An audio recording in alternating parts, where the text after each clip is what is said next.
नमस्कार। आप देख रहे हैं दिमाग हसाओ का सबसे तेज और सटीक न्यूज पोर्टल NAH। असम के ईसाई समुदाय ने VHP नेता डॉक्टर सुरेंद्र कुमार जैन के खिलाफ तत्काल कार्रवाई की मांग की। असम क्रिश्चियन फोरम, दिमा हासाओ क्रिश्चियन फोरम और कार्बी एंगलोंग क्रिश्चियन फोरम ने VHP नेता के उस बयान की निंदा की जिसमें ईसाइयों पर दिमा हसाओ में ड्रग्स की आपूर्ति करने का आरोप लगाया गया था। 27 अक्टूबर को VHP नेता डॉक्टर सुरेंद्र जैन ने ईसाई समुदायों और चर्च पर दिमा हसाओ में ड्रग्स की आपूर्ति करने का आरोप लगाया था। यह बयान हाफलोंग में जोया थाउसेन कंप्यूटर लर्निंग सेंटर के उद्घाटन के दौरान दिया गया था। मुझे यहाँ आकर मालूम चला कि यहाँ की बच्चियां जीवन के प्रत्येक क्षेत्र में आगे चल रही हैं। लड़के थोड़ा पिछड़ रहे हैं।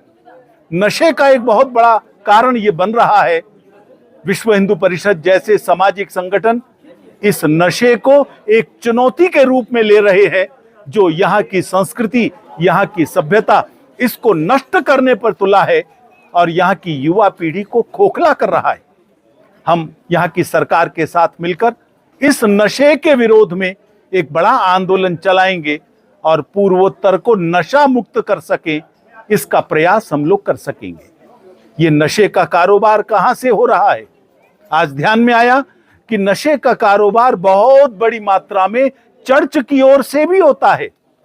चर्च एक और हमारी संस्कृति को नष्ट कर रहा है, यहाँ की परंपराओं को, यहाँ की आस्थाओं को अपमानित करता है और यहाँ के जनजीवन को भी समाप्त कर रहा है। धर्मांतरण एक चुनौती है, इसका जवाब हम देते ही हैं, लेकिन हम चर्च से भी कहेंगे आप चर्च में जाते रहे, यहाँ के ईसाई लोग अपनी आस्था के अनुसार चले, हमें कोई आपत्ति नहीं है। लेकिन यहाँ का लॉ एंड ऑर्डर खराब करोगे, यहाँ की आस्थाओं पर चोट पहुंचाओगे, नशे का व्यापार करोगे, ये स्वीकार नहीं होगा। क्रिश्चियन फोरम ने आज एक संवाददाता सम्मेलन बुलाया और इस बयान को चर्च के खिलाफ निराधार आरोप माना। नमस्कार।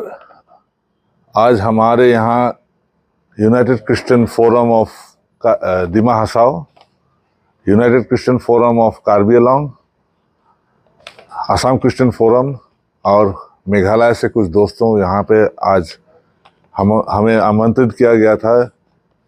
कल एक बैठक हुई थी यहाँ पे, जहाँ पे हाल ही में एक वक्तव्य रखा था डॉक्टर सुरेंद्र कुमार जैन ने। एक शुभ अवसर जो यहाँ पे जोया थाउसेन लर्निंग सेंटर के जो उद्घाटन जब हो रहे थे, तो वहाँ पे उन्होंने एक बहुत ही उत्तेजित मंतव्य रखा है, जहाँ के वहाँ पे बोला गया था कि क्रिश्चियन कम्युनिटी यहाँ पे जो सब्सटेंस अब्यूज के वितरण में लगे हुए हैं, जिसके वजह से यहाँ के समाज खराब हो रहा है। हम लोग ये बात सुनकर हम लोग इतना हैरान हो चुके हैं, इतना दुख पहुँचे हैं, क्योंकि अगर आप लोग हाफलोंग में है, आप लोग को मालूम होंगे कि यहाँ पे जो हमारे जो एजुकेशन जो है उत्तर पूर्वांचल में, अगर आप देखेंगे हम लोग का जो कंट्रीब्यूशन है वो कितने सालों से है, इंडिपेंडेंस से ज़्यादा से है। हाफलोंग के रहने वाले लोग भी बोलेंगे, अगर हम लोग का सेंट एग्नेस स्कूल देखेंगे वो तो 100 साल से ऊपर भी है। डॉन बॉस्को स्कूल में देखिए, यहाँ के जो लड़के बच्चे पढ़ रहे हैं उनका तो भविष्य के लिए अच्छा है। अगर आप सोचिए तो एक समाज में अगर बोलेंगे कि वो जो जितना भी वो चर्च का लीडर है वो ड्रग सप्लायर है बोल के, वो बच्चों का मन में क्या होगा? एक खराब इमेज एक तो क्रिएट कर रहा है ना।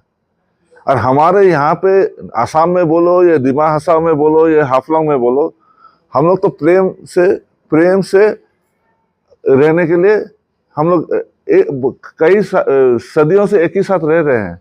तो हमारा ये अभी अनुरोध है कि हम लोग DC से भी मिले। अभी DC से ये अपेक्षा कर रहे हैं कि एज पर द कॉन्स्टिट्यूशन उन लोग एक्शन ले, क्योंकि ये बात ठीक नहीं है। क्योंकि हमारे यहाँ पे आके हमारा संस्कृति, हमारा धरोहर, हमारा जो कल्चर है उसका विपरीत जाके एक ऐसे मंतव्य रख रहे हैं कि यहाँ पे हम लोग का इतना दुख पहुंचा है।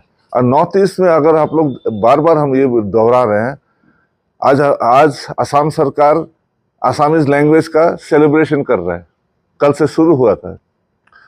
आज हम लोग जानते हैं कि आसामीज लैंग्वेज का पहला न्यूज़पेपर, आप लोग तो जर्नलिस्ट है, the first newspaper was Arunodoi. किसने निकाला था? हम लोग का Nathan Brown, Miles Bronson, Oliver Cutter, वो जो बैप्टिस्ट मिशनरी थे। The first school in Assam 1840 में कहाँ पे हुआ था? शिवसागर में। तो हमारा कंट्रीब्यूशन इतना होने के बावजूद जो ये ऐसे मैंने बोलने में शर्म आता है हमको कि ये मंतव्य रखने के लिए जैसा रखा है, हम लोग को ठेस पहुंचा है। हम लोग अपील कर रहे हैं अपना भाई बहन लोग को जो हम लोग का ये दुख समझे। हम लोग प्रशासन से भी यही बोल रहे हैं कि ये सब बात कभी नहीं होना चाहिए, और प्रशासन से अनुरोध करते हैं कि वो आइन मुताबिक अपना काम करे। Thank you.